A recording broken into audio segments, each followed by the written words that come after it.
ധനുഷിൻ്റെ D55 എന്ന cinema produce ചെയ്യുന്നത് ധനുഷിൻ്റെ തന്നെ വണ്ടർ ബാർ ഫിലിംസ് ആണ്.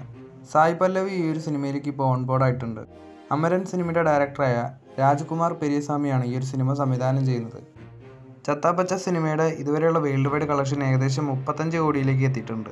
നിവിൻ പോളിയുടെ സർവമായ സിനിമ ജിയോ ഹോട്ട്സ്റ്റാറിലൂടെ OTT റിലീസായിട്ടുണ്ട്. അതുപോലെ സിനിമയുടെ തിയേറ്ററിക്കൽ കളക്ഷൻ ഇപ്പോൾ 150 കോടിക്ക് മുകളിലായിട്ടുണ്ട്. സിനിമ 150 കോടി ക്ലബിലേക്ക് എത്തിയതിൻ്റെ ഭാഗമായി സിനിമയുടെ ഭാഗത്തുനിന്ന് ഇപ്പോൾ ഒരു പോസ്റ്റർ റിലീസായിട്ടുണ്ട്. ജയറാമും കാളിദാസ് ജയറാമും പ്രധാന വേഷത്തിലെത്തുന്ന ആശകളായിരുന്ന സിനിമ ഈ വരുന്ന വെള്ളിയാഴ്ചയാണ് തിയേറ്ററുകളിലേക്ക് എത്തുന്നത്. ഗപ്പി സിനിമയുടെ ഡയറക്ടറായ ജോൺ പോൾ ജോർജ് സംവിധാനം ചെയ്യുന്ന ഏറ്റവും പുതിയ ചിത്രമാണ് ആശാൻ. സിനിമയിൽ ഇന്ദ്രൻസ് ആണ് മെയിൻ ലീഡായിട്ട് എത്തുന്നത്. ഈ വരുന്ന വ്യാഴാഴ്ചയാണ് ഈ ഒരു സിനിമ റിലീസ് ചെയ്യുന്നത്. നിവിൻ പോളി ബി ഉണ്ണികൃഷ്ണൻ പടത്തിൻ്റെ ടൈറ്റിലും അതുപോലെ സിനിമയുടെ ഒഫീഷ്യൽ ട്രെയിലറും റിലീസ് ചെയ്യുന്നത് ഈ വരുന്ന 17-ാം തീയതി ആയിരിക്കുമെന്നാണ് റിപ്പോർട്ടുകൾ വരുന്നത്. ഈ വർഷം മാർച്ച് 19-നാണ് നിലവിലെ സിനിമയുടെ റിലീസ് പ്ലാൻ ചെയ്യുന്നത്.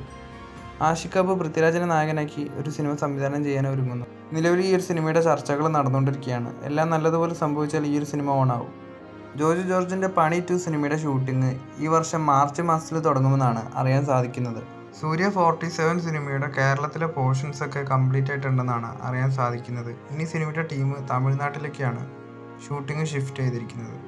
നാളെ ആസിഫ് അലിയുടെ ബർത്ത്ഡേ പ്രമാണിച്ച് ടിക്കിടാക്ക സിനിമയുടെ ഭാഗത്തുനിന്ന് ബർത്ത്ഡേ സ്പെഷ്യൽ ഗ്ലിംസ് വീഡിയോ പുറത്തു വരുമെന്നാണ് അറിയാൻ സാധിക്കുന്നത്.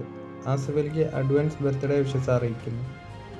സൂര്യയെ നായകനാക്കി രാകേഷ് ഓംപ്രകാശ് മെഹ്റ സംവിധാനം ചെയ്യുന്ന ഹിന്ദി പാൻ ഇന്ത്യൻ സിനിമയാണ് കർണ. മഹാഭാരതത്തിലെ കർണൻ എന്ന ക്യാരക്ടറിൻ്റെ ഒരു സ്പിൻ ഓഫ് സിനിമയാണ് ഈ ഒരു സിനിമ. അതുപോലെ 2 പാർട്ടുകളിലായിട്ടാണ് സിനിമ ഒരുങ്ങുന്നതെന്നും 6 വർഷത്തോളം സമയമെടുത്താണ് സിനിമയുടെ സ്ക്രീൻ പ്ലേ റെഡിയാക്കിയിട്ടുള്ളതെന്നും സിനിമയുടെ ഡയറക്ടർ ഇപ്പോൾ കൺഫേം ചെയ്തിട്ടുണ്ട്. സിനിമ ഡ്രോപ്പ് ആയിട്ടില്ലെന്ന് തന്നെയാണ് സിനിമയുടെ ഡയറക്ടർ പറയുന്നത്. ഓൾറെഡി ഈ ഒരു സിനിമയ്ക്ക് വേണ്ടി AR റഹ്മാൻ 5-6 പാട്ടുകൾ കമ്പോസ് ചെയ്തിട്ടുണ്ട്. ചിലപ്പോൾ അടുത്ത വർഷം ഈ ഒരു സിനിമ സംഭവിച്ചേക്കാം. ദുരന്തർ 2 സിനിമയുടെ ടൈറ്റിൽ ദുരന്തർ ദ റിവെഞ്ച് ആയിരിക്കുമെന്ന് ഇപ്പോൾ ഒഫീഷ്യലി കൺഫേം ആയിട്ടുണ്ട്. സിനിമയുടെ ഭാഗത്തുനിന്ന് പുതിയൊരു പോസ്റ്റർ വന്നിട്ടുണ്ട്. അടുത്ത മാസം 19-ാം തീയതിയാണ് ദുരന്തർ സിനിമയുടെ പുതിയ ഭാഗം തിയേറ്ററുകളിലേക്ക് എത്തുന്നത്. ഇന്ന് ഉച്ചയ്ക്ക് 12:12 സിനിമയുടെ ഒഫീഷ്യൽ ടീസർ വരും.